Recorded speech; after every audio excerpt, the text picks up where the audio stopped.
Bonjour à tous, bienvenue. Bienvenue dans cet espace Zoom. Chaque mois, on essaie de découvrir la profondeur de cet enseignement du Raja Yoga avec la vision de différents yogis. Et ce matin, nous avons un yogi que je connais depuis Lyon, il y a quelques années déjà. Il a 37 ans d'expérience, Jean-Louis. Et c'est un artiste, peintre, muraliste. Il a peint de très, très belles fresques à l'université de l'Inde, entre autres. Et il aime bien, en fait, être invité justement pour réaliser de belles fresques dans les différents centres de Raja Yoga à travers la France. Et il s'est prêté au jeu ce matin, voilà, de pouvoir nous partager avec toute la subtilité qu'il s'est donnée à cette approche du Raja Yoga, avec toute sa profondeur, mais aussi toute sa joie, cette expérience du Raja Yoga. Alors, il nous invite à sa chrysalide divine. Alors, d'où vient le nom de cette chrysalide divine? Déjà, Jean-Louis, bienvenue. Et si tu veux rajouter de plus par rapport à cette brève présentation, et bienvenue à tous encore une fois. Voilà, bonjour, je pense que vous m'entendez. Bonjour à tous. Merci pour cette, euh, cette intro sympa. Alors effectivement, hein, c'est les fresques, c'est c'est le yoga, c'est un peu ce qui guide ma vie, on va dire, parce que ah, 2 secondes. Oui. Allô? Ah, Excusez-moi. Non, je prépare un programme sur Internet là en ce moment. Je suis en direct, alors je ne vais pas rester. Hein. Voilà, ouais, c'est un exposé sur la transformation. Ouais, comment mettre en pratique de nouveaux comportements. Excusez-moi, hein. Oui, non, oui, on va parler de joie, de pouvoir, d'enthousiasme et plein d'autres choses.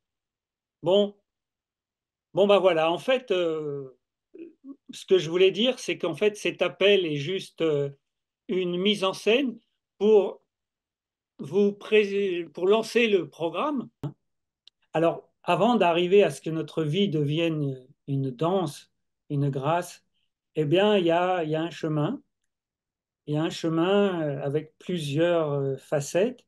Et la facette qu'on va voir aujourd'hui, c'est pas la moindre, puisque c'est celle, pour faire essentiel, c'est celle du, on va dire, du pouvoir. Donc, celle comment incarner notre désir. En gros, c'est ça. Pour situer un peu de ce dont on va parler, donc en premier, évidemment, qu'est-ce que la chrysalide, le jardin intérieur, on va développer les deux notions de volonté et de pouvoir. Ensuite, on verra, on approfondira, là on sera dans le cœur du sujet, le processus d'intégration. Et on verra associé à ça, alors là, c'est vraiment, je dirais, le fond du pouvoir, c'est le rôle déterminant des émotions. Et on terminera par des pratiques concrètes, simples, hein, bon, parce qu'il y a toujours la théorie que, qu'on connaît et ensuite la pratique. Mais bon, ici, c'est la maison du bon thé, hein, voilà. Donc, on terminera avec les pratiques du Raja Yoga, hein, les 4 principes essentiels pour se rapprocher donc de cette voie, hein, de transformation. Donc, eh bien, on va commencer par bah, déjà peut-être donner de commencer un peu à creuser euh, le texte. Et c'est quoi la chrysalide? Alors, la chrysalide, je pense que beaucoup savent ce que c'est, hein. c'est le cocon que va faire la chenille après s'être beaucoup nourrie. Elle va ensuite préparer ce cocon en fil de soie dans laquelle elle va préparer sa métamorphose qu'on appelle la chrysalide pour donner un merveilleux papillon de beauté, de légèreté. C'est vraiment le symbole même de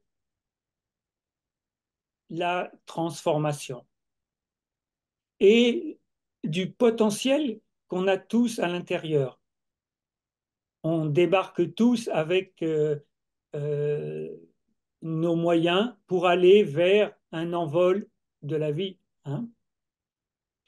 Alors, une autre image qui se rapproche un peu de nous, c'est l'image, vous avez sûrement entendu parler, du jardin intérieur, hein. Donc, le jardin intérieur, c'est tout simplement euh, le monde de nos pensées, c'est-à-dire en sachant que nos pensées sont souvent issues d'autres choses, mais souvent on compare ça aux ronces et aux fleurs. Alors là, on pourrait imaginer que un jour, quelqu'un nous dit, écoute, voilà, pour toi, j'ai un immense terrain, mais il est sauvage. Il y a des mauvaises herbes, il y a des ronces. Écoute, c'est à toi d'en faire un jardin, d'en faire et même un royaume. Alors, effectivement, la personne qui voit ça, elle voit même pas le bout de son terrain. Elle commence à dire, mais c'est pas possible ça. C'est trop grand pour moi. J'y arriverai jamais. Mais comme, bon, elle a quand même envie, il y a quand même ce désir en elle, un vrai désir. Elle va commencer à défricher son jardin. Alors, ça lui paraît une tâche impossible quand il voit tout ce qu'il y a, mais au bout de quelques mois,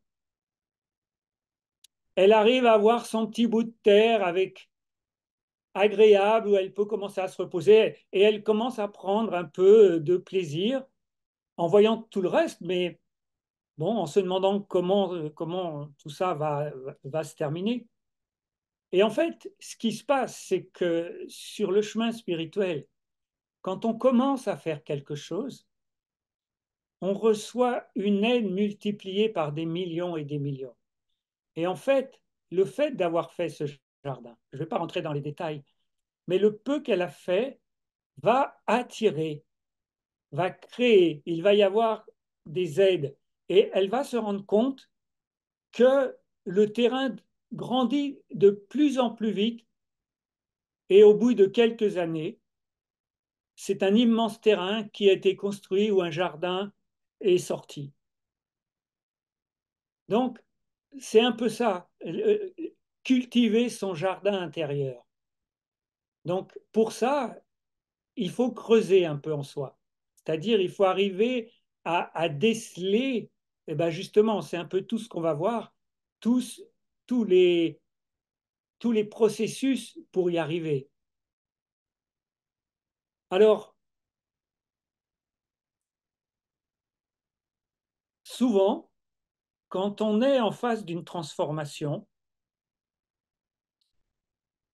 souvent la réponse qu'on nous fait, ou qu'on m'a fait en tout cas, c'est il faut de la volonté. Si tu n'as pas de volonté, tu fais rien. Si je veux, je peux. C'est pas complètement vrai, parce que moi je sais que je voulais des choses, et ben je ne pouvais pas. C'est pas aussi simple. La volonté, donc, qu'est-ce que c'est exactement?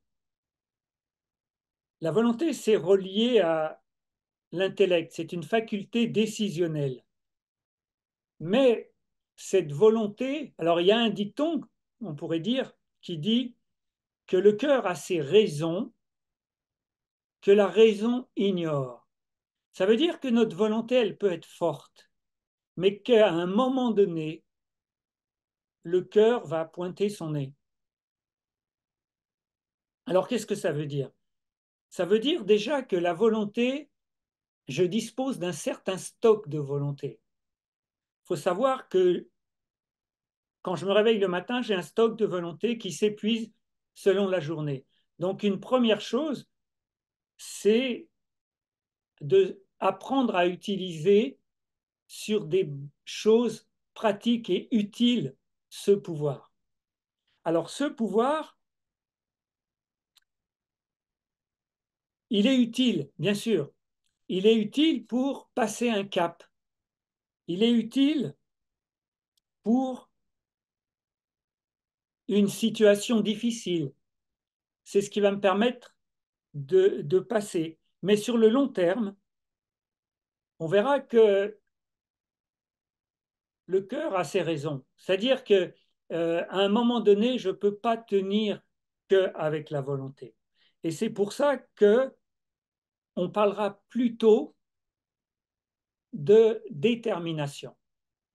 La détermination, c'est vraiment la vertu, je dirais, majeure, hein, qui va me permettre d'aller au but. Alors, détermination, c'est pas simplement faire un bon vœu pieux, hein, comme souvent en fin d'année ou autrement, ou même une promesse légère. C'est une vertu puissante qui repose sur un sentiment et on va voir sur une émotion profonde.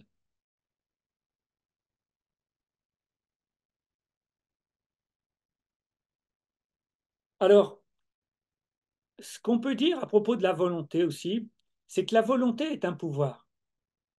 Et même que c'est peut-être le plus grand des pouvoirs. Mais il devient le plus grand lorsque cette autorité est reliée à plus haut que soi. Je pense que vous comprenez, hein.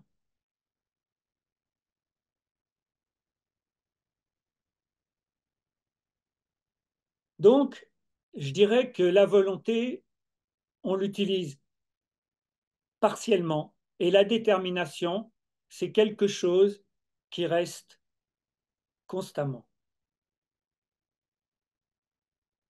Alors maintenant, on va toucher un peu, on va se rapprocher un peu plus du cœur et on va parler du pouvoir.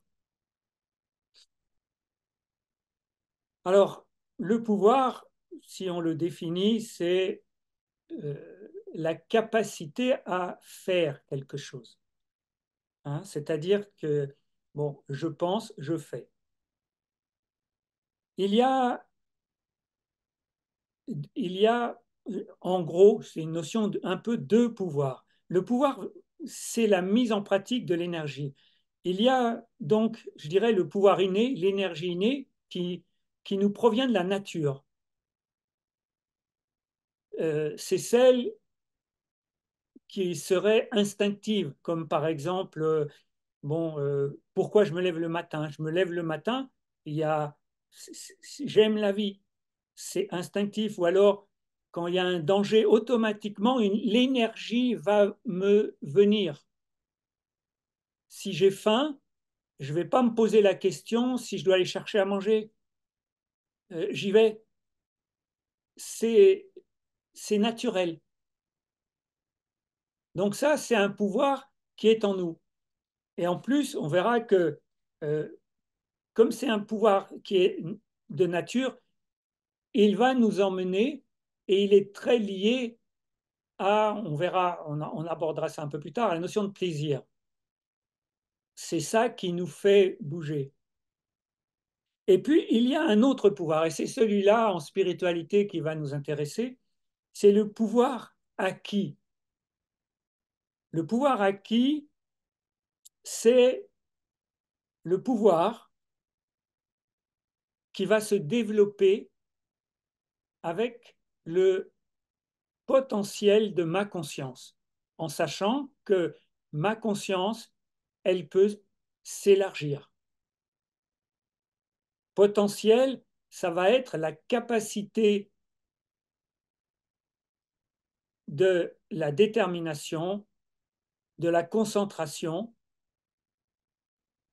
Et je dirais, par rapport à l'intellect, c'est aussi lié à la capacité d'aller dans l'essence, c'est-à-dire cette capacité de synthétiser, d'approfondir, d'aller au fond des choses. Parce qu'on va voir qu'effectivement, le fait de, de se concentrer et d'y mettre de la détermination va déclencher le processus de pouvoir. On va voir comment. On va voir, bon, effectivement, que euh, c'est l'émotion. C'est une émotion qui va se mettre en jeu. Alors, évidemment, il y a ce pouvoir, on a dit, euh, acquis.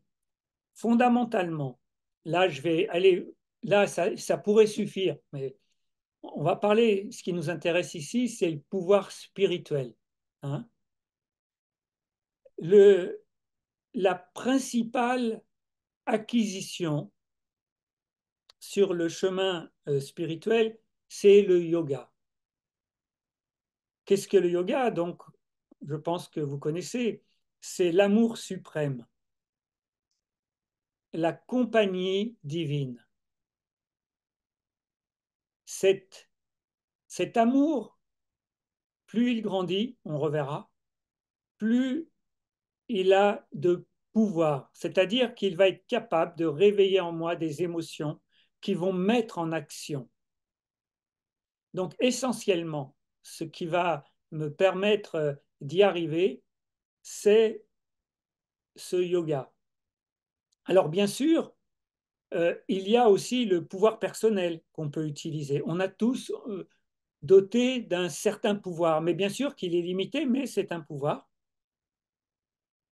Et bon, il est lié à l'amour-propre, à, à l'intégration de l'estime que je me porte, au respect, et je dirais même à l'honneur que je me porte.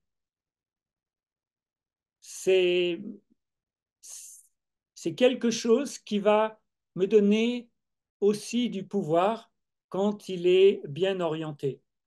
Bien sûr, derrière ça, vous avez compris, il se cache l'ego, l'égocentrisme, c'est-à-dire euh, effectivement, l'ego nous donne du pouvoir aussi. Et souvent, j'en discutais hier, souvent des grands cas psychologiques, comme par exemple, je pense à, je pensais par exemple à des dictateurs, souvent ce sont des personnes qui ont, par exemple, une paranoïa aiguë qui les rend hyper vigilants, c'est-à-dire qu'ils sont hyper concentrés sur leur but et ce qui leur donne du pouvoir dans la matière. Et ça veut dire, on comprend bien que c'est un pouvoir limité, et on les voit bien. Hein, la plupart, l'histoire nous montre que les dictateurs font pas, finissent mal, hein, et qui tombent dans la souffrance. Donc ça, c'est pas du tout une conscience élevée, une lumière, c'est plutôt prendre le pouvoir, son pouvoir personnel, euh, voilà. Et comme dirait Pascal, c'était un grand philosophe, il disait, je pense, donc je suis. Vous connaissez C'est pas sûrement cette Pascal, phrase. c'est Descartes. C'est Descartes, quoi, merci. Donc il disait, je pense, donc je suis.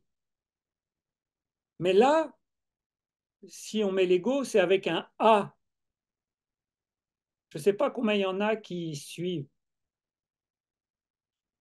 L'ego passe, ou plutôt l'ego pense ses blessures. Là, vous avez compris. Hein. Il met des sparadraps sur ses failles. Voilà, ça c'est le système de pensée trompeur et qui nous emmène euh, vers le bas plutôt que vers l'élévation, vers le vol de l'âme, vers la liberté et tout ce que peut apporter euh, un potentiel élevé.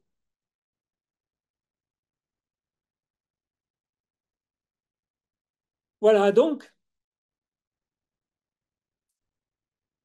maintenant, on va commencer à creuser le sujet et on va s'intéresser donc au processus. Là, on a défini les grandes lignes. Donc, le processus, d'abord, pour intégrer une transformation, il faut comprendre ce que ça veut dire intégrer. Intégrer, il y a des synonymes. Ça veut dire assimiler, digérer. Souvent, on dit c'est dans mes tripes, hein, c'est-à-dire c'est au niveau des intestins. Hein, la digestion, ça se passe au niveau des intestins. Et on sait qu'il y a un cerveau maintenant ici. Donc, on va prendre par exemple, par rapport à ce processus, je vais prendre un exemple facile. C'est une personne, elle fume. Elle fume depuis quelques années. Et puis un jour, bon, elle lit des choses, les gens lui parlent. Bon, au début, elle se disait, oh, je fume, oh, oh je m'en fous, hein, si je meurs. Elle n'avait pas de conscience aiguisée encore à ce moment-là. Et elle continue à fumer en sachant que c'est pas très bon, mais enfin, on verra bien. Après moi, le déluge. Je fais ce qui me plaît. Mais, mais à force de relations, euh, d'études qu'elle a lues, peut-être à un moment donné une information qui l'a touchée. Et là, elle a reconnu que c'était vraiment pas bon pour elle. Là, déjà, elle a identifié ça. Elle sait que c'est pas bon. Et par là, il y a le processus qui se met en place. Elle commence à le désirer. C'est-à-dire que son cœur, ça rentre dans ses sentiments. J'aimerais arrêter de fumer. Ah oui, alors, j'aimerais, mais je ne peux pas. Enfin, en tout cas, c'est très difficile et bon, c'est. Voilà. Alors, ce processus, c'est là qu'intervient, je dirais, la fine fleur de la transformation. C'est à quel moment ce désir va se transformer en manœuvre. Pour ça, j'ai mis une roue de bateau. C'est-à-dire, hein, à quel moment, qu'est-ce qui va déclencher? Quel est le déclencheur? Qu'est-ce qui va faire que le fumeur fait Yes, I can, et il le fait? Ou alors, Waouh, ça y est. Eh bien, c'est tout simplement qu'elle aura été la personne plus loin que son désir. Elle aura touché une émotion. Cette émotion, il y a plusieurs facteurs d'y arriver. Il y a plusieurs moyens d'y arriver. Il y a le facteur, par exemple, d'obligation. J'ai eu un ami, par exemple, je me rappelle, c'est un client, très sympa d'ailleurs, je me rappelle. Il s'est fait opérer, c'était un grand fumeur. Hein. Il fumait au moins depuis, je ne sais plus, très longtemps. Et il fumait beaucoup. Et à cause de ça, il a dû se faire opérer et se faire retirer un poumon. Donc quand je l'ai revu, il n'avait plus qu'un poumon. Et le docteur lui a dit, Monsieur, si vous continuez à fumer, c'est la fin. Et je me rappelle, il m'a dit, j'ai pas le choix là. Il a arrêté. Comprenez l'émotion qu'il a touchée? Alors là, c'est fort. Si j'arrive à toucher en moi une émotion comme ça, c'est sûr que j'arrête. On verra que l'idéal, c'est pas d'être forcé. Hein. Si vous avez compris ce que j'ai dit tout à l'heure par rapport au pouvoir du yoga, c'est ma relation avec le suprême. Lorsqu'elle s'intensifie, qui va créer cette émotion. D'ailleurs, dit-on pas que pour l'amour de quelqu'un, je suis prêt à faire beaucoup de transformations?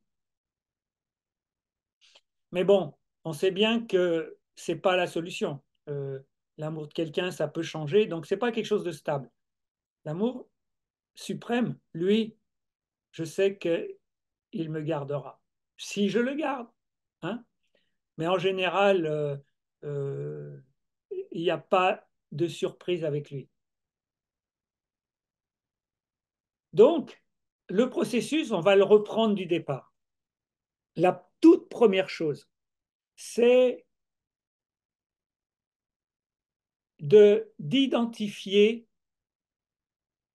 ses comportements. C'est d'analyser les informations que j'ai. Mais je dirais que l'essence de l'essentiel, c'est de définir le sens de ma vie.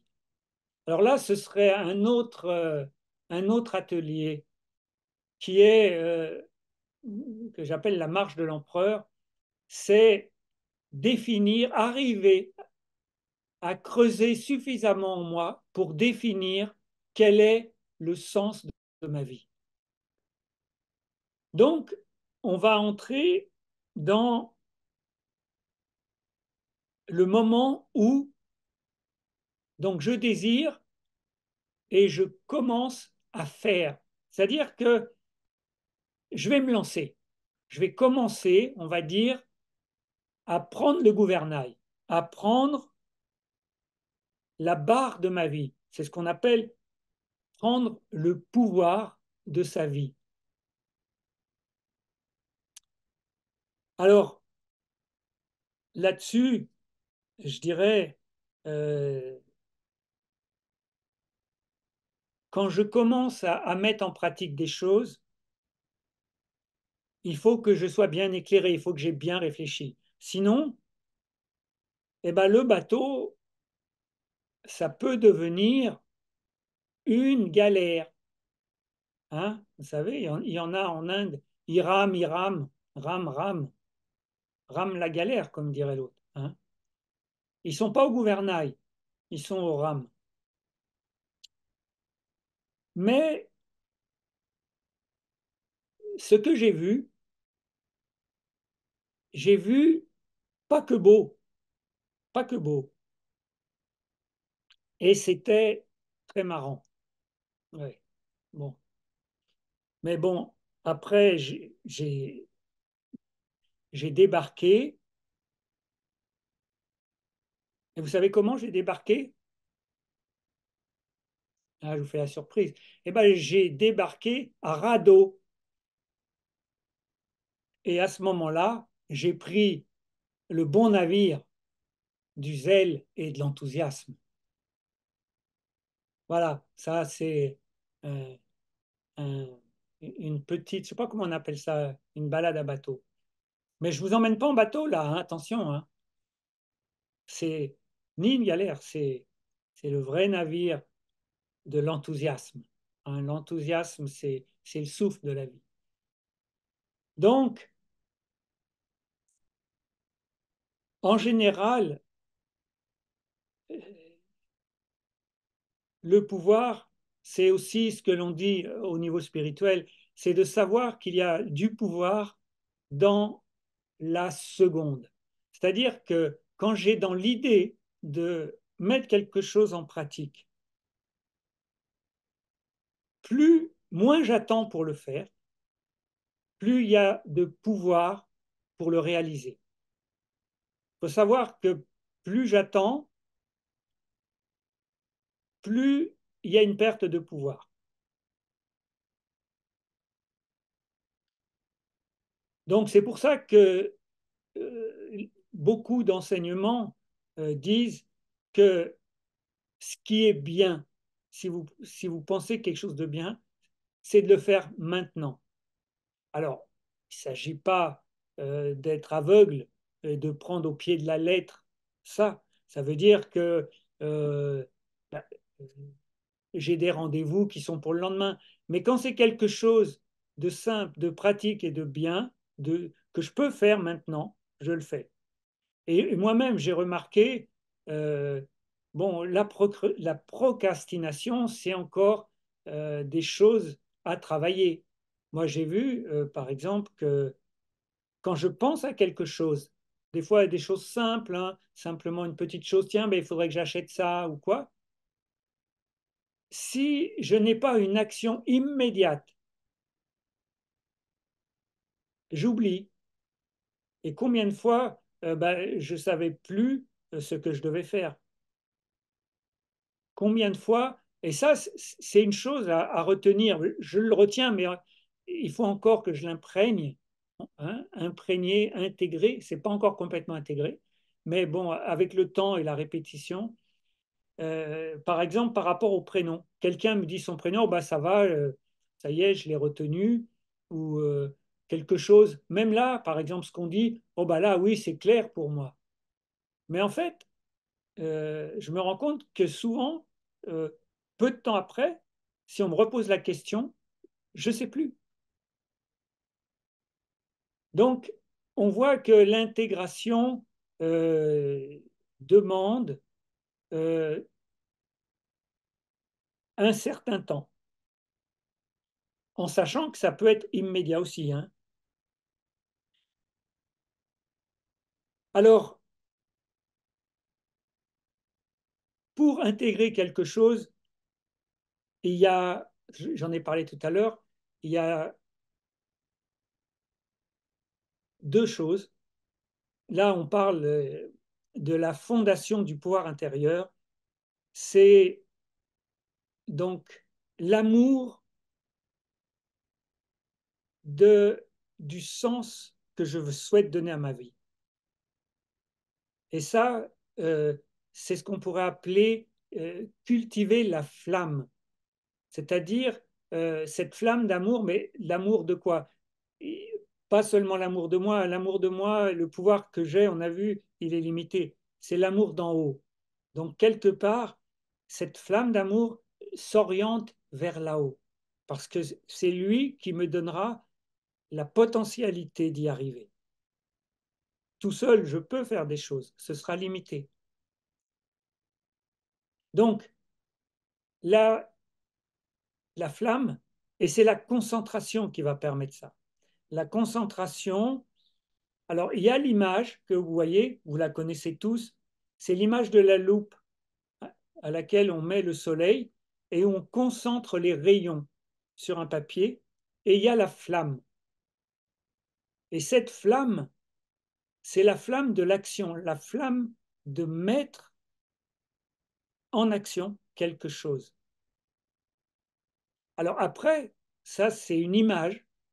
Il s'agit après d'étudier, et ça je vous invite, ça c'est le travail intérieur, sur quoi je vais me concentrer et, et comment est-ce que j'arrive à quelque chose. Alors en fait, la concentration, il y a plusieurs méthodes. Bon, on ne va pas toutes les développer là, mais euh, une forme de concentration, c'est de porter son attention sur un sujet et de le garder pendant longtemps. Et ce sujet, c'est d'en faire une synthèse. La synthèse permet d'aller à l'essence et permet à la conscience à expérimenter une, une ivresse qui, est, qui va permettre de créer une émotion. Alors, ça peut être aussi tout simplement de développer l'amour de la connaissance suprême, c'est-à-dire de vraiment me fixer et de parler suffisamment profondément avec la source pour que je, je perçois cette émotion. Alors attention, il ne s'agit pas simplement, euh, parce que souvent, qu'on reste dans une sensiblerie affective dans la relation avec Dieu. C'est souvent un piège qui a été décrié. Il s'agit vraiment, et ça on va le voir un peu plus loin, on va le voir au prochain chapitre, il s'agit que cet amour devienne pouvoir. Je dirais que lorsque j'ai touché cette flamme de la transformation, c'est l'émotion qui se réveille. Comme j'ai dit, l'émotion est à la base du pouvoir. Et l'émotion, elle est de partout, puisque c'est elle qui nous meut. Et je dirais qu'il y a une émotion, j'en ai parlé tout à l'heure, qui est super. Je vais la faire. Hip, hip, hip. Ah, l'émotion est vraiment au cœur de ma vie, puisque ce sont ces émotions qui vont construire mon chemin. Alors, en sachant que ces émotions, c'est ce qu'on va distinguer, elles sont de deux sortes, bien sûr. Elles sont positives et négatives. Donc, c'est un peu ça qu'on va creuser, mais avant, on va voir le...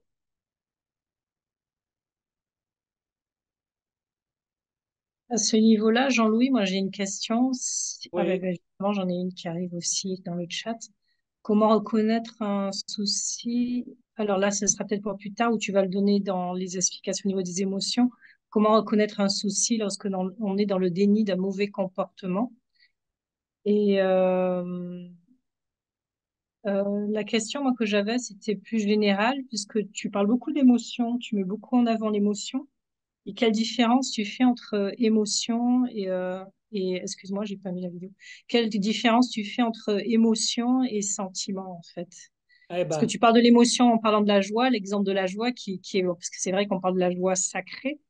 Et après, voilà, c'est quoi la subtilité, en fait?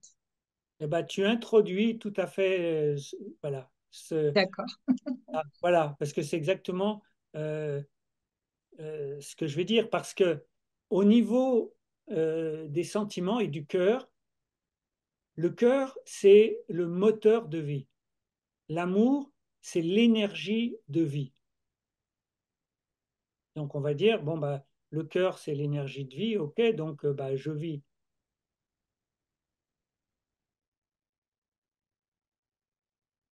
J'ai remarqué que quelqu'un de paisible, l'attitude, le comportement de quelqu'un de paisible m'attirait. Et je vais dire, bah, tiens, la paix m'attire, la sagesse m'attire. Et à ce moment-là, je vais commencer à éveiller en moi cet amour de la sagesse, cet amour de la connaissance, et qui va vers la connaissance suprême. C'est-à-dire, je vais rechercher, et c'est cet amour-là qui peut déclencher une émotion. Et à ce moment-là, en Inde, c'est ce qu'on appelle Shakti. La Shakti, c'est l'amour-pouvoir, c'est l'amour qui a la capacité de mettre en action. Mais il faut bien savoir que cet amour-là, il touche le centre émotionnel, c'est-à-dire euh, il, il fait vibrer en moi quelque chose. Sinon, ça reste simplement, je dirais, on pourrait dire un amour dévotionnel, presque. Hein. C'est-à-dire, bon, bah, je reste contemplatif, euh, voilà. Et puis, je dis pas que la contemplation, s'il y a vraiment une puissance, s'il y a une concentration suffisante, elle va dépasser ce que je vois et on va entrer dans quelque chose qui va euh, permettre une transformation aussi. Voilà, je ne sais pas si j'ai été bien clair par rapport à ça, mais euh, ce qu'il faut comprendre, surtout ce qui est important à comprendre, c'est la racine des émotions négatives et la racine des émotions positives. Comment je peux faire? Parce que la transformation, elle va se faire à partir du moment où j'ai une émotion positive. Une émotion négative va aussi me pousser à l'action, va me faire des choses, mais négatives. Les émotions positives, comme la joie, l'enthousiasme, euh, on verra, euh, va m'aider à mettre en action des choix qui vont m'aider à grandir. Alors,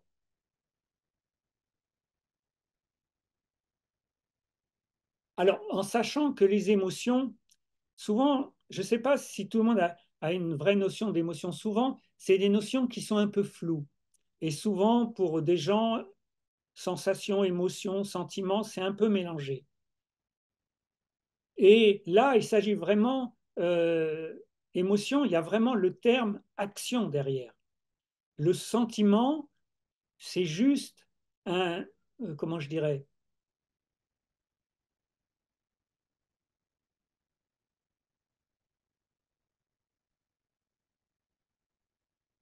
c'est un sentiment qui, qui attire, qui nous donne l'envie de faire.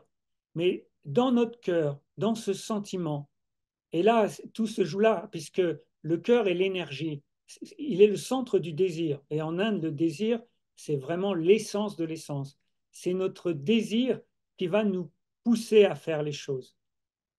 Mais faut-il que nos sentiments soient bien orientés? Tout vient effectivement de l'orientation de mes désirs.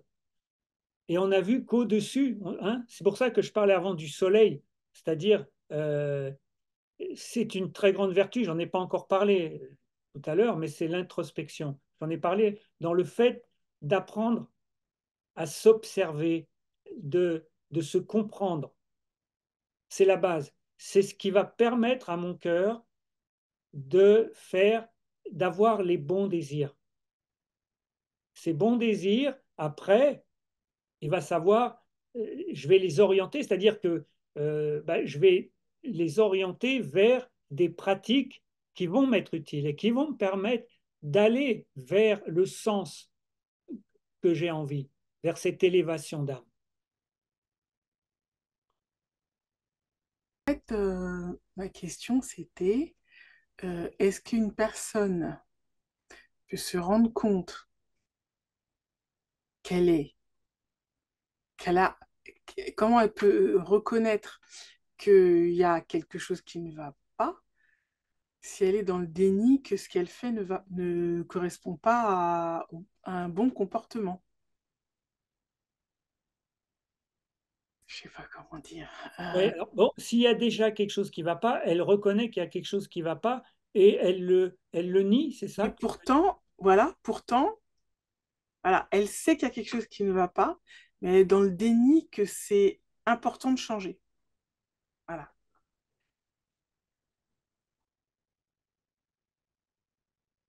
Ben, ça, c'est c'est des protections qu'elle se met. Ça, c'est vraiment propre si on peut l'aider. Oui, en Après, fait, ma question, c'est comment l'aider quand on dit comment beaucoup. aider une personne comme ça? Hmm.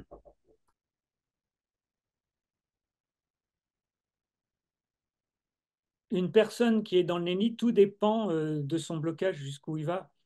C'est-à-dire, de toute façon, la plupart du temps, hein, c'est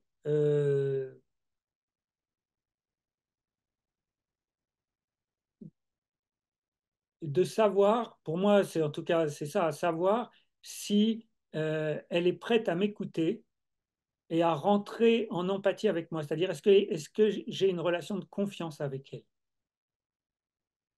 S'il n'y a pas cette relation de confiance, il y a peu de chances que ça marche et qu'elle reste dans ça.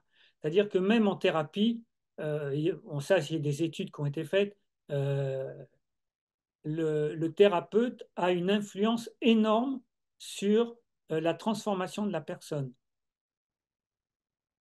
Il y a des études qui ont été faites qui montrent, là récemment j'ai entendu une étude pour vous dire, euh, par rapport à de la morphine qu'on donnait euh, à un groupe de personnes qui avaient des opérations de même style avec la même dose de morphine, quand il y avait le patient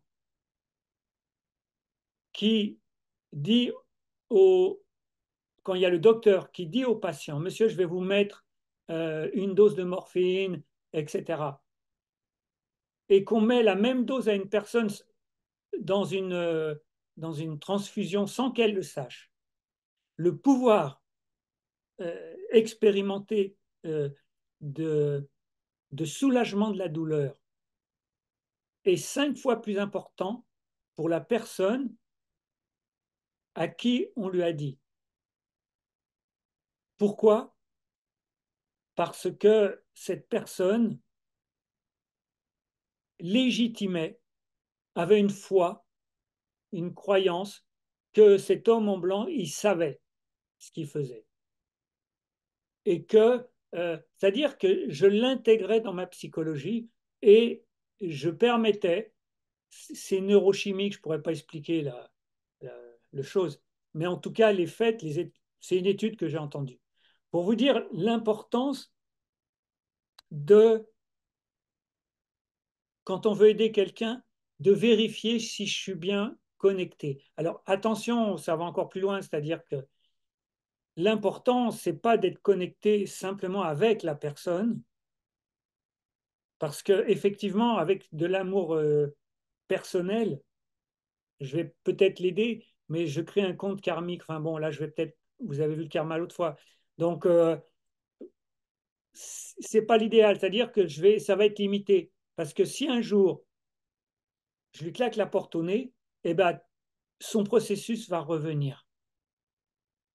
Alors que si j'ai réussi par mon attitude à, à l'orienter, à prendre son propre pouvoir, qui est celui de l'estime, de se reconnaître et d'accepter que ce n'est pas ma volonté et que c'est une volonté supérieure.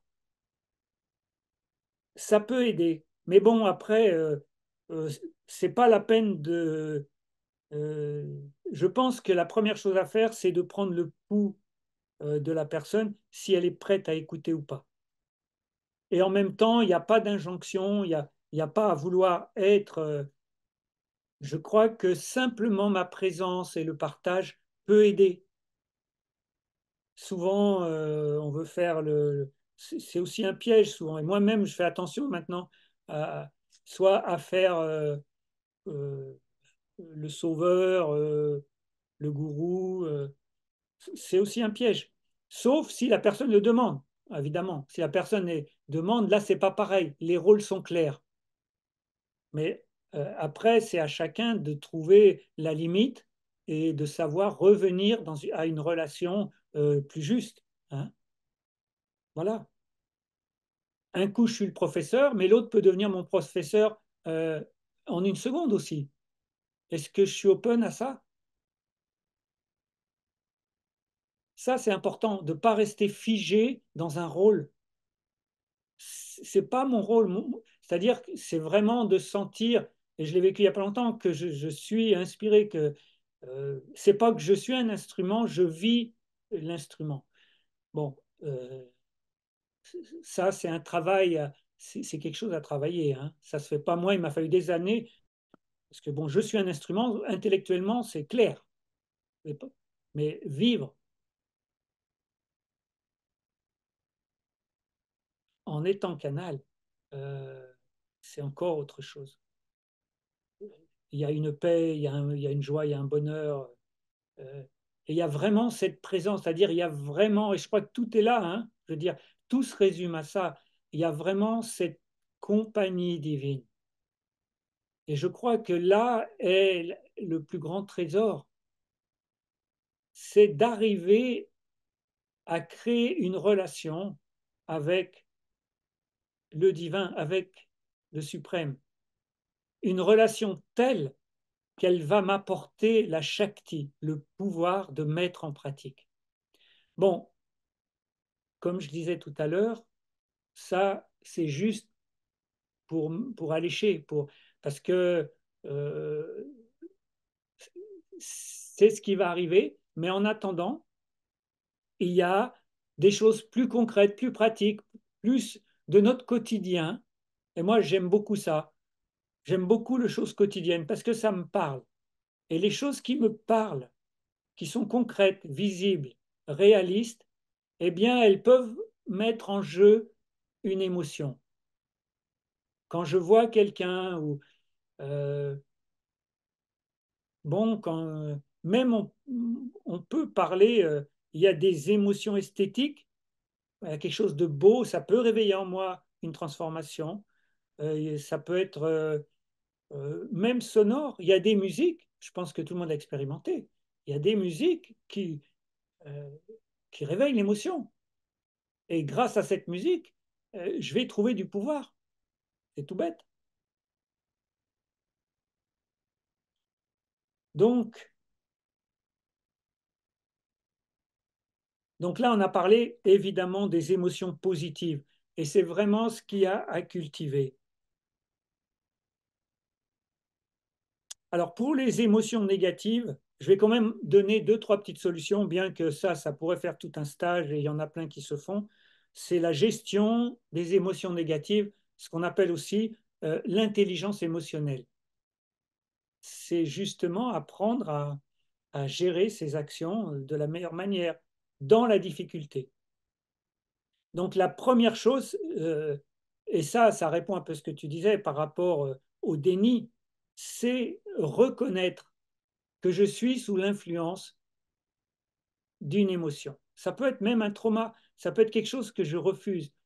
Et ça, alors là, on retombe sur l'une des intégrations essentielles du chemin spirituel, qui est, je dirais, la pureté d'âme, qui est l'authenticité. Si mon cœur n'a pas cette sagesse, cette noblesse, je ne pourrai pas avancer. Je vais me retrouver confronté à des problèmes. C'est pour ça que la première chose euh, à voir, pour moi, prendre le pouls, alors prendre mon pouls d'abord, c'est de voir que je ne suis pas euh, dans l'illusion des rôles, de l'intellect, du mental. Est-ce que je suis capable d'échanger avec l'autre avec le cœur sans penser? Ça, c'est un signe que j'avance. Mais attention, pas seulement, parce que est-ce que est-ce que ça marche avec tout le monde? Si ça ne marche pas avec tout le monde, c'est qu'il y a quelque chose de limité. C'est-à-dire qu'effectivement, certaines personnes peuvent nous mettre en joie, peuvent nous mettre en amour. Alors bien sûr, si on n'a pas fait ce travail essentiel de la quête de sens, de comprendre vraiment ce que j'ai envie, ben, je tombe dans le piège et j'associe ça comme étant la source. Et même si j'ai la source, je crois l'avoir identifiée, mais non, puisque mon désir n'est pas vers la source, il est vers la personne. C'est que c'est pas clair encore, c'est que j'ai quelque chose à travailler. Et ça, si je fais ce travail, ça c'est le travail d'identification, le soleil qu'on a vu. Une fois que j'ai compris ça, eh ben, je vais mettre des choses en pratique. Alors, une chose que je voulais partager, pour moi qui est vraiment importante, enfin, qui m'aide beaucoup. Et je pense que pour des âmes qui commencent à méditer, c'est utile. Alors là, on rentre vraiment dans le pratico du pratique, c'est la respiration. Au niveau des émotions, on le sait, la respiration, c'est quelque chose de très important. Et même en toutes les méditations qui se développent aujourd'hui, pleine conscience, tout ça, sont basées principalement sur la méditation. Les thérapeutes, beaucoup de gens utilisent ça. Et je voudrais juste vous partager ce qu'on appelle en Hatha Yoga un pranayama, qui n'est pas compliqué. Le pranayama, c'est très compliqué, ça peut aider certaines gens, mais juste un, qui est très simple à faire et qui est très puissant. C'est la méditation du Brahmari. Alors, Brahmari, qu'est-ce que c'est? C'est la méditation de l'abeille. Qu'est-ce que c'est que ça? C'est ce qu'on appelle aussi la méditation. Alors, après Brahmari vient Ujjayi. La méditation de l'abeille, c'est tout simplement, je vais vous montrer, c'est tout simple. C'est que d'abord, vous expirez, vous détendez, et vous allez faire une très, très légère contraction au fond de la gorge, et vous allez respirer. Alors, Brahmari, c'est un peu plus fort, et quand on va vers Ujjayi, ça devient très subtil. Mais au départ, on peut faire un léger petit bruit, par exemple. Là, je le fais avec la bouche, mais on le fait avec le nez. Et pareil pour le souffle.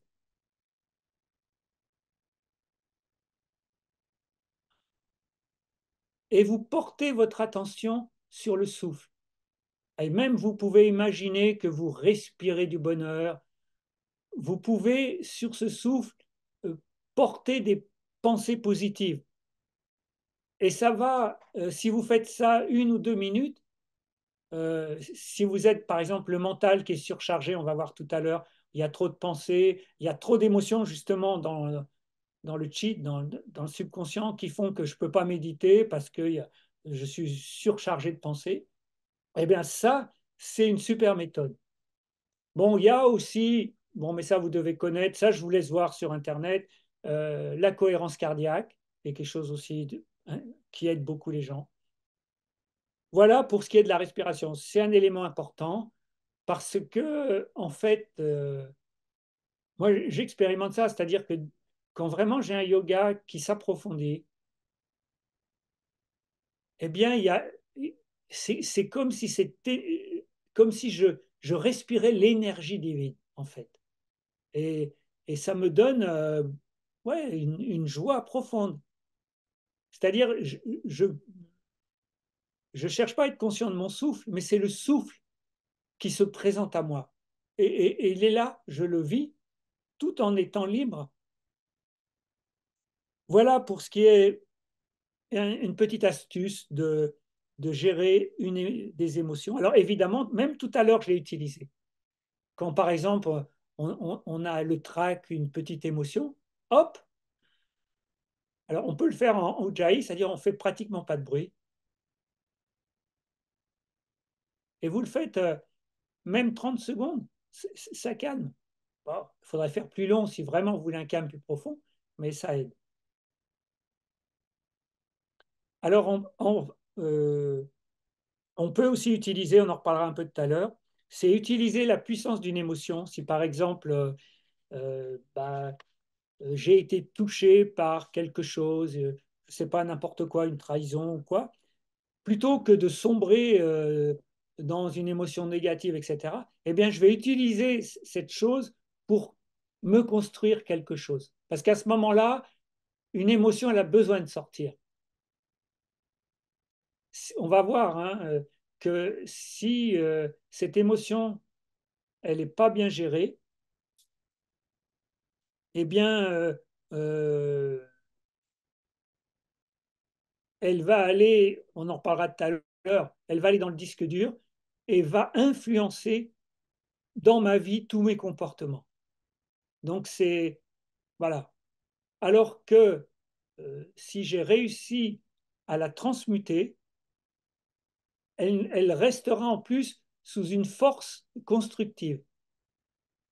Alors, il y en a qui arrivent aussi, c'est possible, à voir, hein, c'est que j'ai entendu quelqu'un, il disait, moi, je tire la chasse d'eau.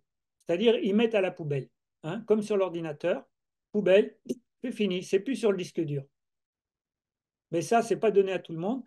Moi, je trouve que je l'ai déjà utilisé, c'est-à-dire d'une émotion. Alors, je vais vous raconter une petite histoire. Vous allez me dire, c'est pas possible,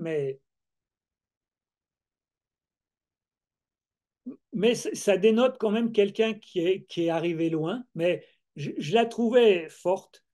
C'est quelqu'un euh, qui aime beaucoup une personne, il lui fait un repas, il lui prépare tout, voilà, avec beaucoup d'amour, c'est très joli, il lui présente, euh, et euh, la personne prend ce qui a été donné, elle le met à sa bouche, et carrément euh, l'insulte presque, mais c'est vraiment pas bon ce que tu as fait là, c'est quoi ça? Et garde-le, et même un peu dur comme ça, quoi. Et l'autre personne qui a cuisiné avec tout son amour, qui lui répond, t'en fais pas la prochaine fois, je ferai mieux. Ça, c'est l'exemple extrême, hein, pour ça. Ça veut dire que la personne a une super maîtrise, elle est complètement reliée. Il n'y a que l'émotion divine, l'amour divin qui peut faire ce genre de comportement. Vous vous rendez compte de la force que c'est d'avoir cette capacité? C'est vraiment une très grande stabilité. C'est-à-dire que voilà au sujet des émotions.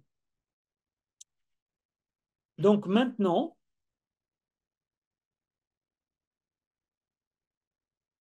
eh bien,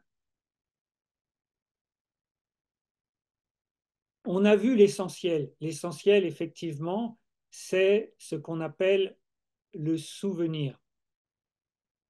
Dans le Raja Yoga, on appelle ça se souvenir de l'âme suprême, se souvenir que je suis en compagnie.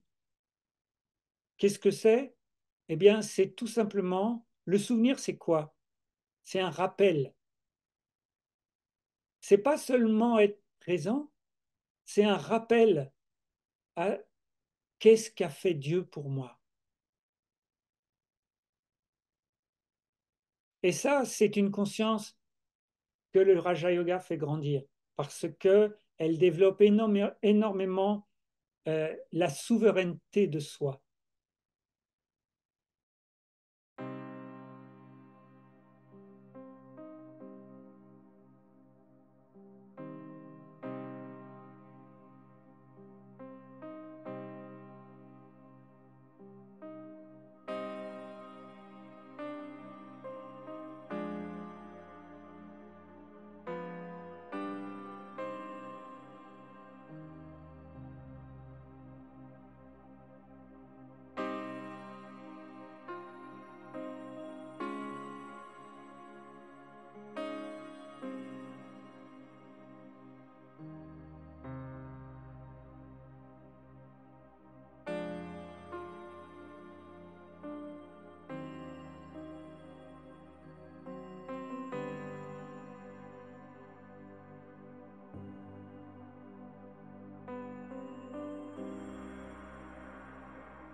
Alors, ce qu'on va voir là maintenant,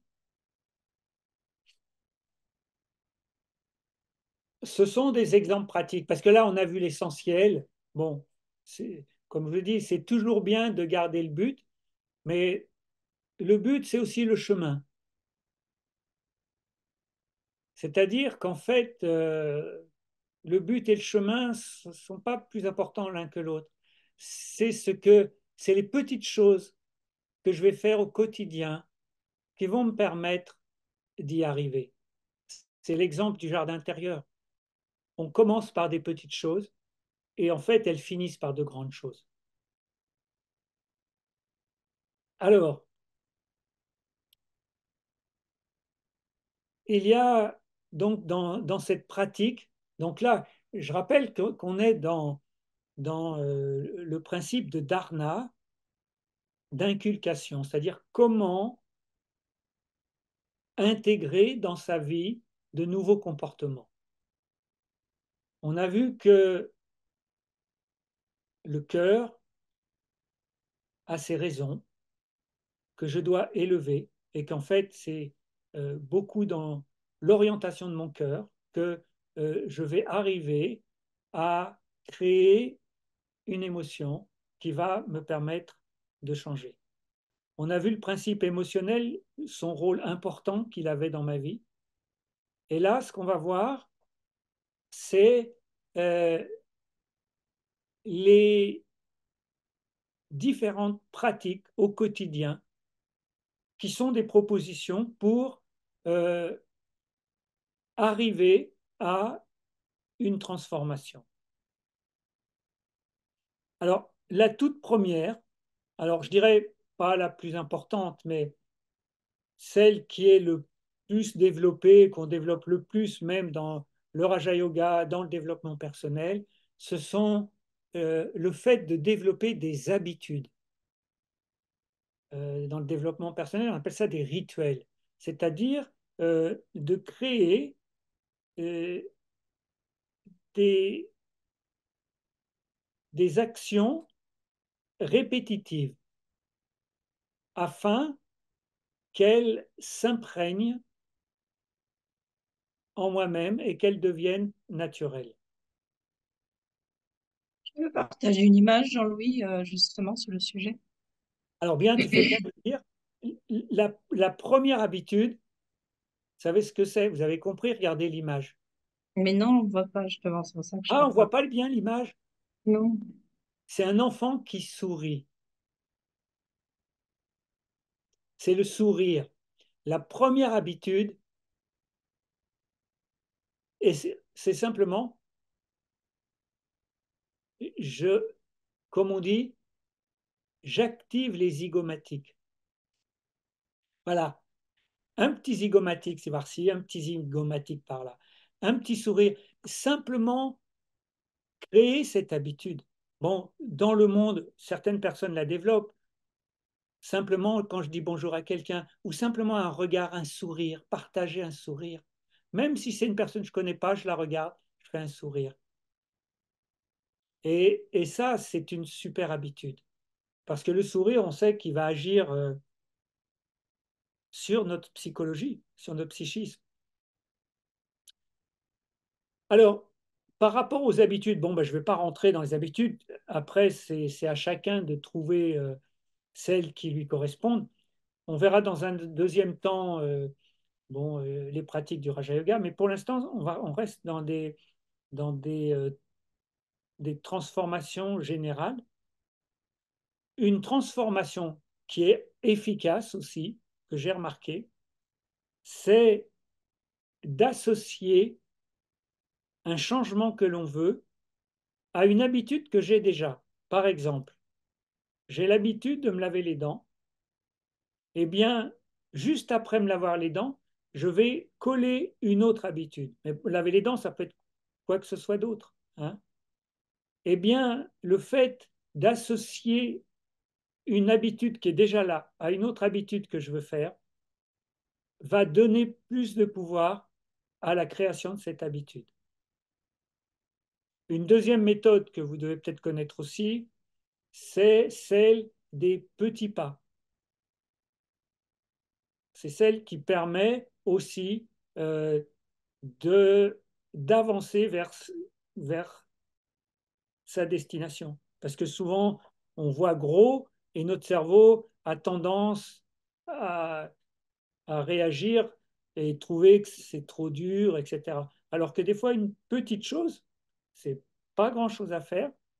Et certaines personnes sont peut-être plus sensibles à ça, d'autres vont plus faire en entier, ça dépend, mais ça peut être une méthode à utiliser.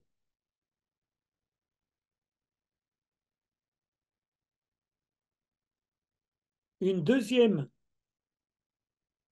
pratique, c'est nouveauté, créativité, c'est apprendre, ça aussi c'est un effort, c'est apprendre à sortir de ces zones de confort. Vous avez sûrement entendu ça. Ça veut dire quoi? Ça veut dire sortir de ces zones de facilité, sortir de ces schémas répétitifs habituels qui nous font perdre notre conscience et qui nous font partir, qui nous font perdre la notion de présence.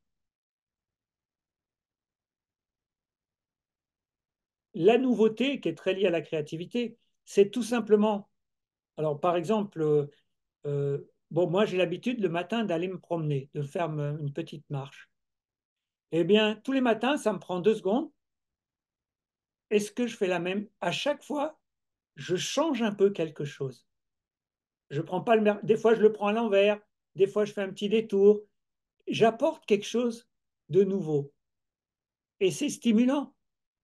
C'est stimulant. Alors, en sachant que j'ai appris il n'y a pas longtemps, bon, c'est un aspect scientifique, mais qui est utile, c'est le système de la dopamine. Le système de la dopamine, c'est le système de motivation. Hein. C'est, euh, C'est-à-dire la satisfaction du travail accompli.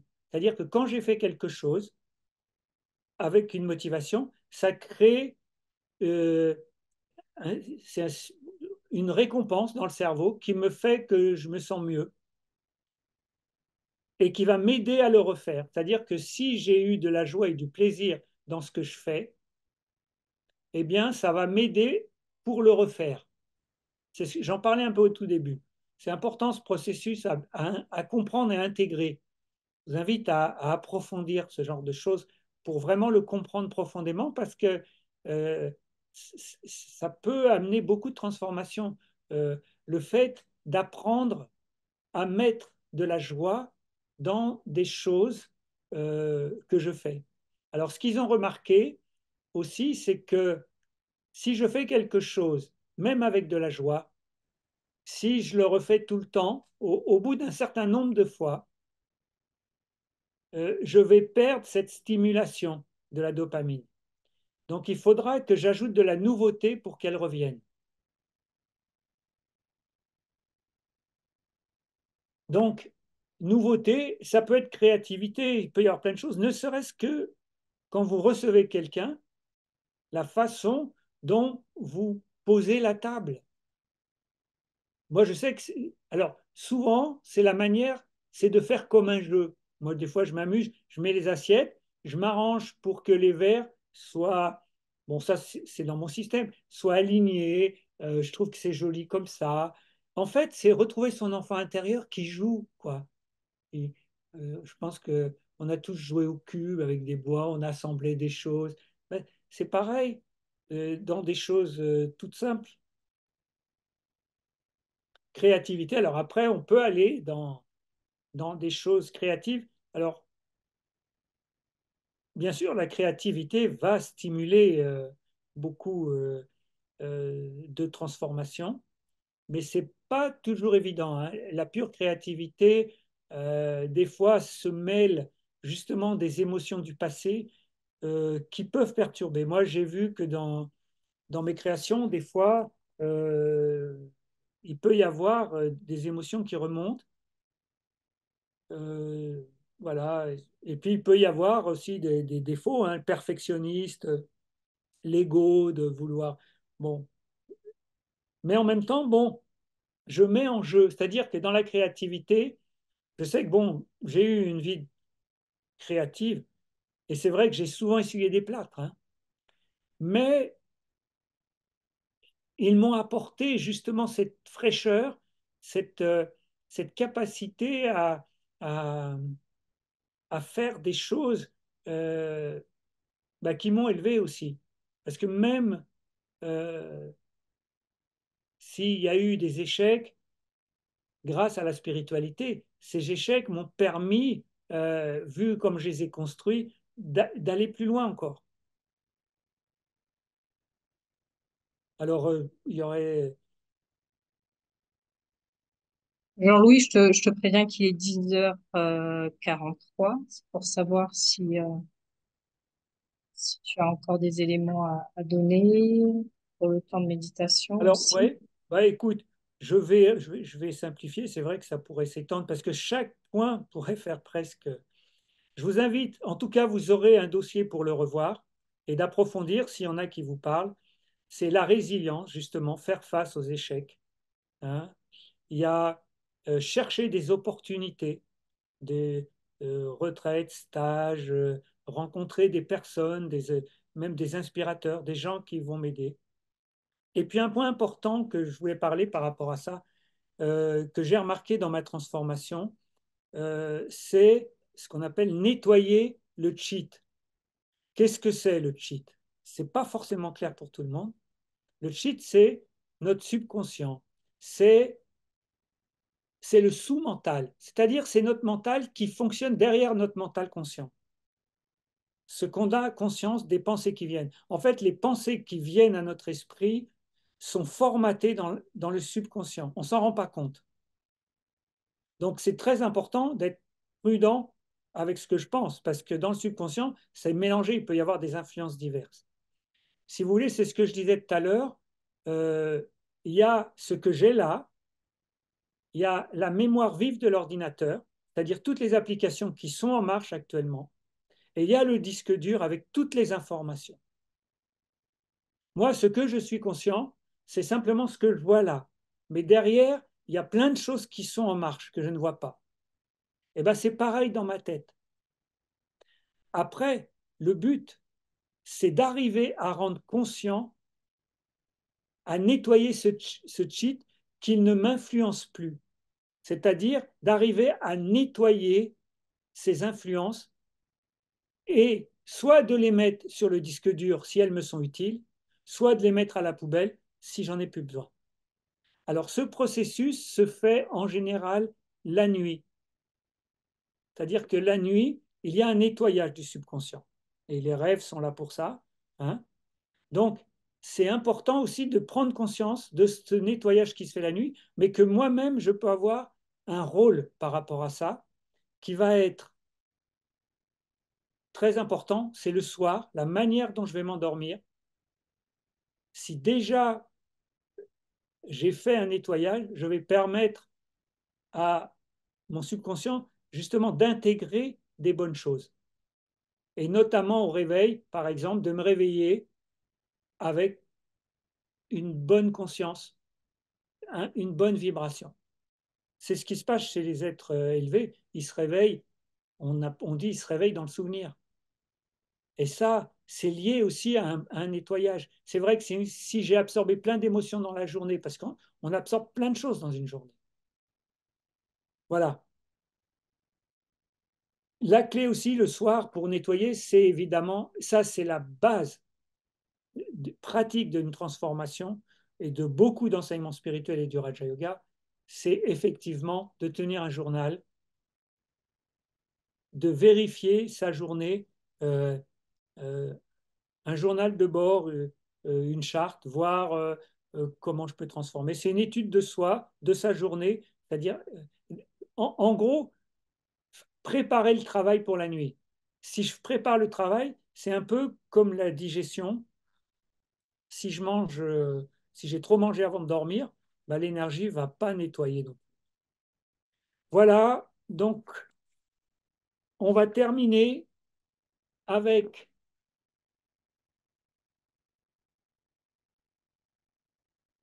eh ben, on est quand même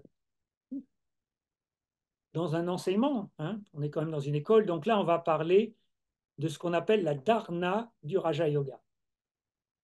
Quand on parle de dharna, littéralement traduit par inculcation des vertus divines, bon, je dirais que pour moi, c'est inculcation d'un comportement divin, c'est-à-dire un comportement naturel divin. C'est le but. C'est ce que je parlais au tout début pour en revenir à la danse. Intégrer cette danse divine. D'ailleurs, en Inde, je ne sais pas si vous connaissez Shiva Nataraj, c'est l'emblème de l'Inde. C'est le danseur cosmique.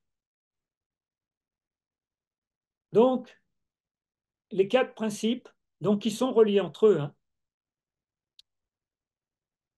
Là, on va parler de choses concrètes. Donc, c'est la pratique quotidienne de l'étude spirituelle, nourrir des pensées. Là, je dirais les 4 types de pensées essentielles, les pensées pures, paisibles, puissantes et positives, les 4 P, de vérifier.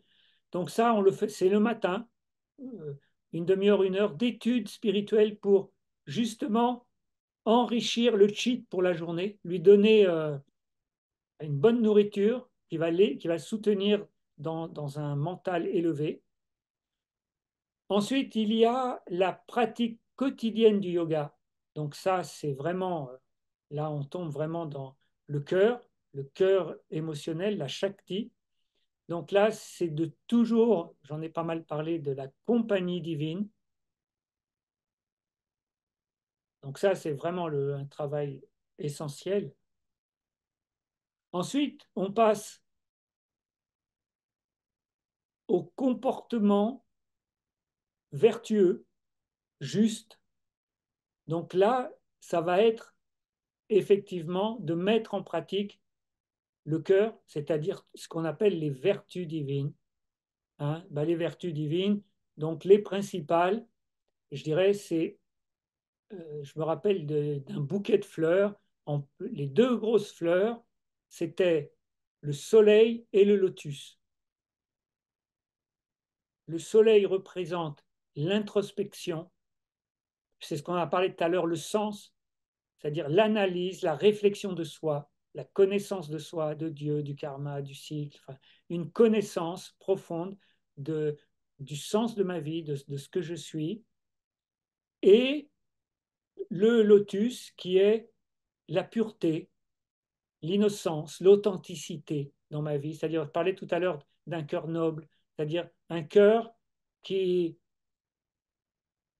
qui s'attache vraiment à l'unique. Hein, c'est la base, le lotus. Et on termine par, effectivement, une des fondations aussi, qui est le service du monde, de tout le monde, service de l'humanité. Alors on le représente, l'image iconographique, c'est la conque. En fait, c'est ça, je ne sais pas si vous le voyez bien, enfin vous le verrez sur le PDF, c'est un coquillage, vous l'avez peut-être vu, où on souffle. Et c'est souvent le matin en Inde. Bon, c'est un peu comme le cri du coq le matin. C'est le réveil. On s'éveille. Et c'est le souffle. C'est-à-dire c'est la parole, le son transformateur. Et là, j'aimerais quand même vous passer une petite vidéo marquante. Elle dure 2 minutes, hein. Je vais vous la passer. Vous allez voir le souffle, comment le son, lorsqu'il est divin, peut amener une transformation incroyable. C'est ce qu'on appelle le verbe. Et ça, c'est. Je vais montrer cette vidéo parce qu'elle est très concrète.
Et voilà, on va terminer sur ce beau soleil. Donc, on voit comment le son structure la matière, hein, le fait, la musique, la parole. Donc, voilà, c'était simplement pour illustrer le service de l'humanité, c'est que derrière mes mots, derrière les mots, il y a un souffle, il y a, voilà, il y a une magie qui s'opère.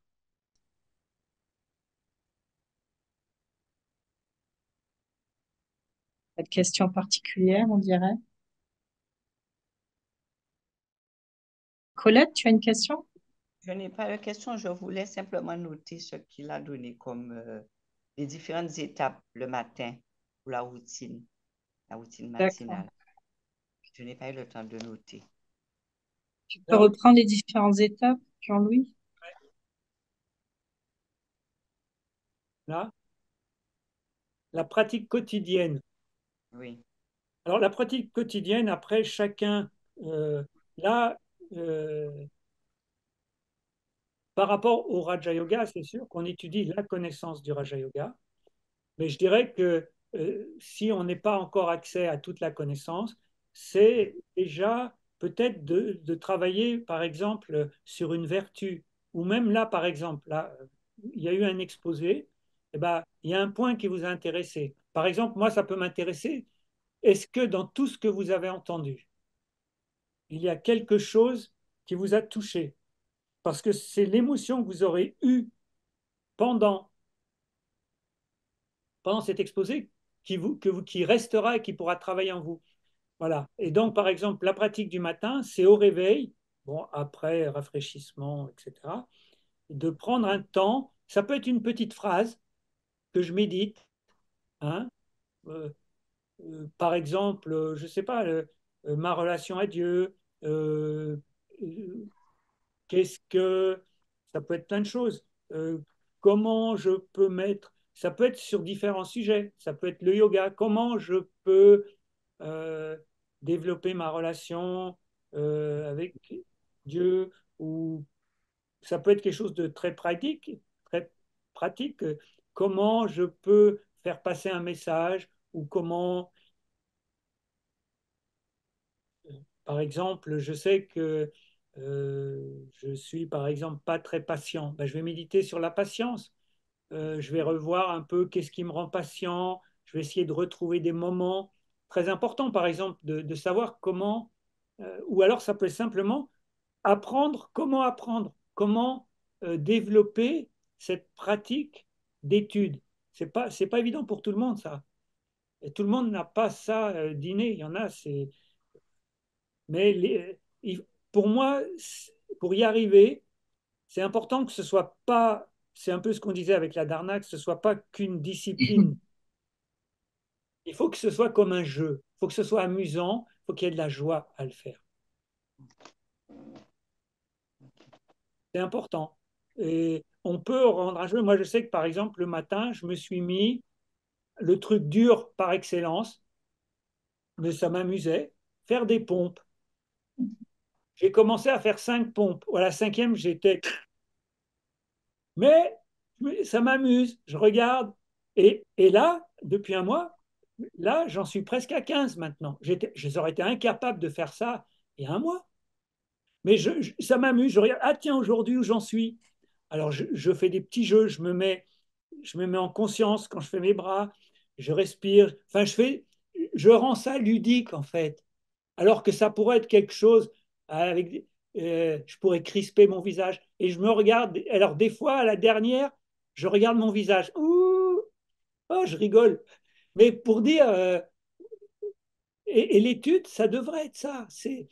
Euh, c'est amusant. euh, et puis en plus, l'étude, bon, c'est pour soi, quoi. Je retrouve des belles choses. Voilà. Mais si quelqu'un d'autre veut partager une expérience qu'il a eue, ou quelque chose qui l'a marqué ou qui l'a intéressé.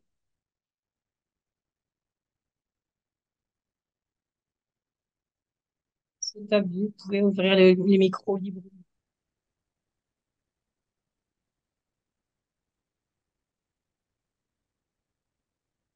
Moi, je trouve que tu nous as donné vraiment la subtilité, de la fine fleur de la transformation, comme tu as dit. Je trouve que tu as démystifié un petit peu l'idée que l'on se fait des fois des désirs et de l'émotion. Et l'importance de l'émotion, ouais, je trouvais ça très intéressant de pouvoir mettre une émotion et que c'est l'émotion qui va amener la transformation, le changement d'énergie, la nouveauté. C'est ce que j'ai aimé particulièrement. En sachant que la plus belle des émotions, euh, c'est l'amour divin. Quand elle est suffisamment forte, elle transforme, hein, on le voit, c'est-à-dire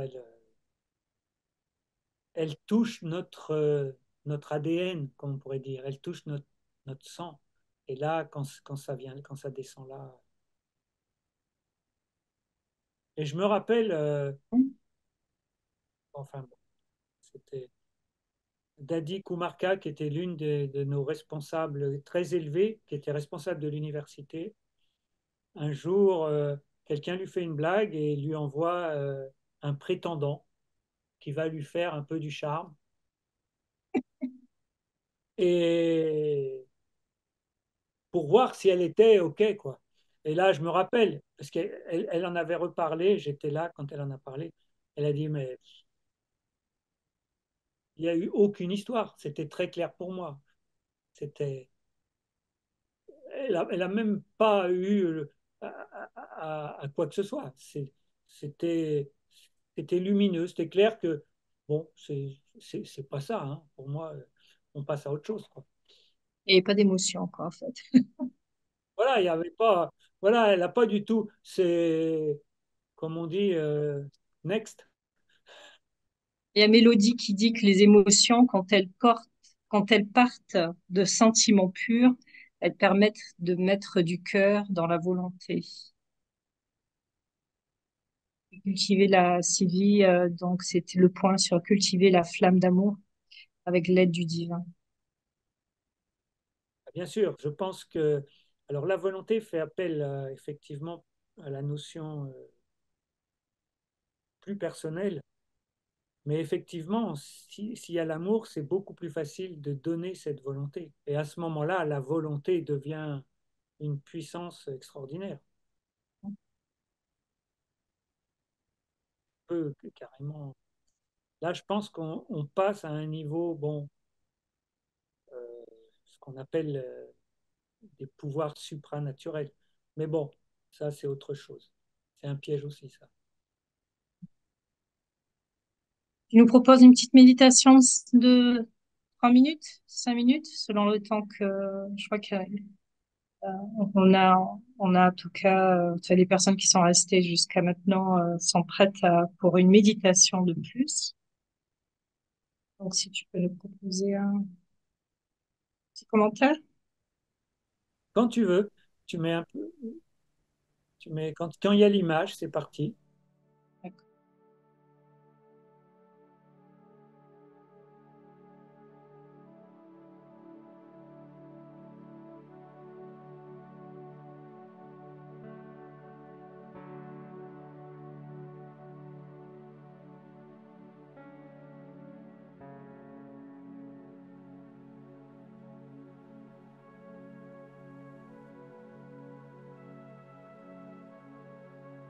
Je peux commencer par 2, 3 respirations silencieuses.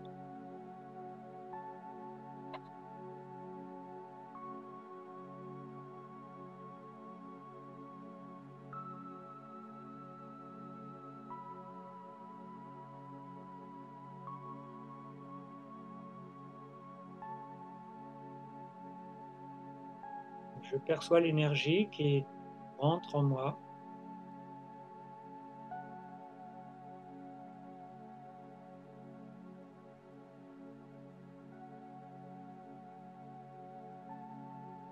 Mon regard est posé, stable devant moi.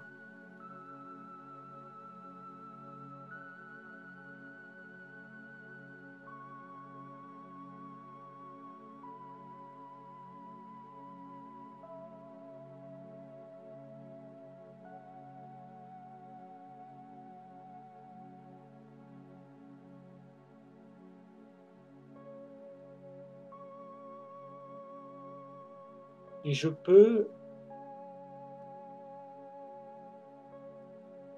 sentir où je suis assis, que je suis bien assis, confortable.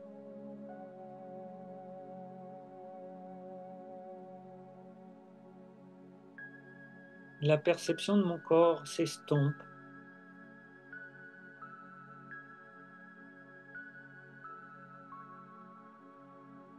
Je porte avec délicatesse mon attention au centre du front, derrière le front, là où naissent les pensées.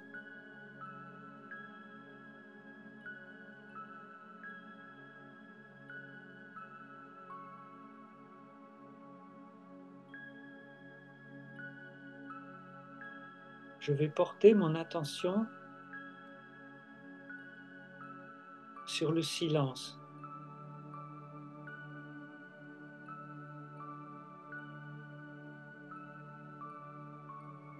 D'abord, avec les oreilles, j'écoute le son silencieux.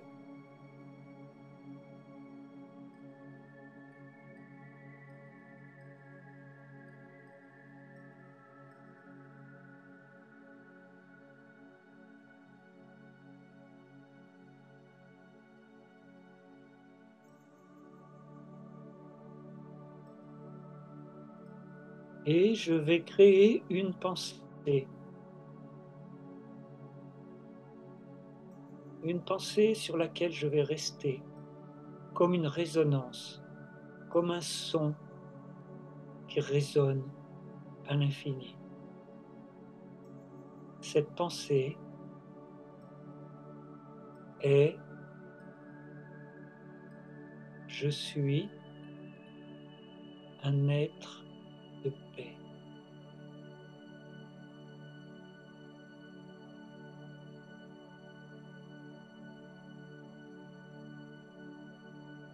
Je garde cette vibration de la pensée dans mon esprit,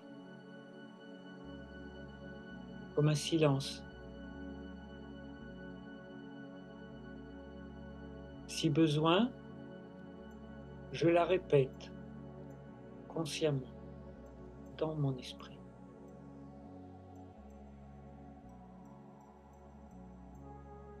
Et je vais terminer la méditation en silence sur cette pensée unique, concentrée, déterminée, avec beaucoup de douceur, de lâcher prise grâce au souffle.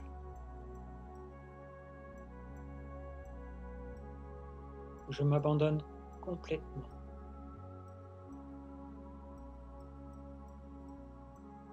à cette énergie de vie.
Je suis un être de paix.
Voilà, j'espère que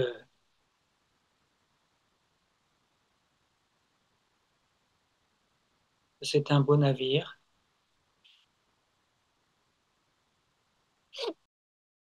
Merci Jean-Louis pour vraiment cette profondeur, cette subtilité venant de l'enseignement du Raja Yoga.